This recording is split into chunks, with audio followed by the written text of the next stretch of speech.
आज की कहानी है दोस्तों 28 दिन का खाना। एक महिला है, वो दिल्ली में एक पीजी पेइंग गेस्ट रखती है। उनका अपना पुश्तैनी घर है, उसमें बड़े बड़े 10-12 कमरे हैं। उन्हीं कमरों में हर एक में 3 बेड लगा रखे हैं। उनके पीजी में भोजन भी मिलता है। खाने खिलाने की शौकीन हैं, बड़े मन से बनाती खिलाती हैं। उनके यहाँ इतना शानदार भोजन मिलता है कि अच्छे से अच्छा शेफ़ नहीं बना सकता।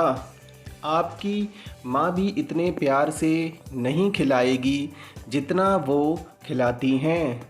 उनके पीजी में ज़्यादातर नौकरी पेशा लोग और छात्र रहते हैं। सुबह ब्रेकफास्ट और रात का भोजन तो सब लोग करते ही हैं। जिसे आवश्यकता हो उसे दोपहर का भोजन पैक करके भी देती हैं। पर उनके यहाँ एक बड़ा अजीबोगरीब नियम है।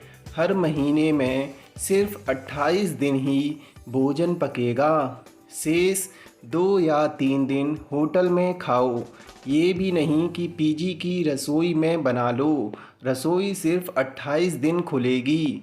शेष 2 या 3 दिन किचन लॉक्ड रहेगी। हर महीने के आखिरी 3 दिन मेस बंद। होटल में खाओ, चाय भी बाहर जाके पी के आओ। मैंने उनसे पूछा कि ये क्यों, ये क्या अजीबोगरीब नियम है? आपकी किचन सिर्फ 28 दिन ही क्यों चलती है? बोली, हमारा रूल है, हम भोजन के पैसे ही 28 दिन के लेते हैं, इसलिए किचन सिर्फ 28 दिन चलती है। मैंने कहा, ये क्या अजीबोगरीब नियम है? और ये नियम भी कोई भगवान का बनाया तो है नहीं, आखिर आदमी का बनाया ही तो है। बदल दीजिए इस नियम को। उन्होंने कहा, नो, रूल इज़ रूल। खैर साहब, अब नियम है तो है। उनसे अक्सर मुलाकात होती थी। एक दिन मैंने बस यूं ही फिर छेड़ दिया उनको उस 28 दिन वाले अजीबोगरीब नियम पे।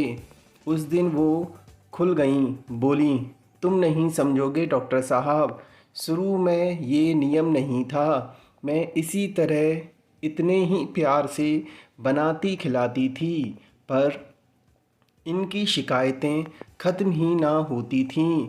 कभी ये कमी, कभी वो कमी, चिर असंतुष्ट, ऑलवेज क्रिटिसाइजिंग। सो तंग आके ये 28 दिन वाला नियम बना दिया। 28 दिन प्यार से खिलाओ और बाकी 2-3 दिन बोल दो कि जाओ बाहर खाओ। उस 3 दिन में नानी याद आ जाती है। आटे दाल का भाव पता चल जाता है। ये पता चल जाता है कि बाहर कितना महंगा और कितना घटिया खाना मिलता है। 2 घूंट चाय भी 15-20 रुपए की मिलती है। मेरी वैल्यू ही इनको इन 3 दिन में पता चलती है। सो बाकी 28 दिन बहुत कायदे में रहते हैं। दोस्तों, इस कहानी से हमें यह सीख मिलती है कि अत्यधिक सुख सुविधा की आदत व्यक्ति को असंतुष्ट और आलसी बना देती है। Thanks for watching my video. मिलते हैं दोस्तों अगली कहानी के साथ। Good bye.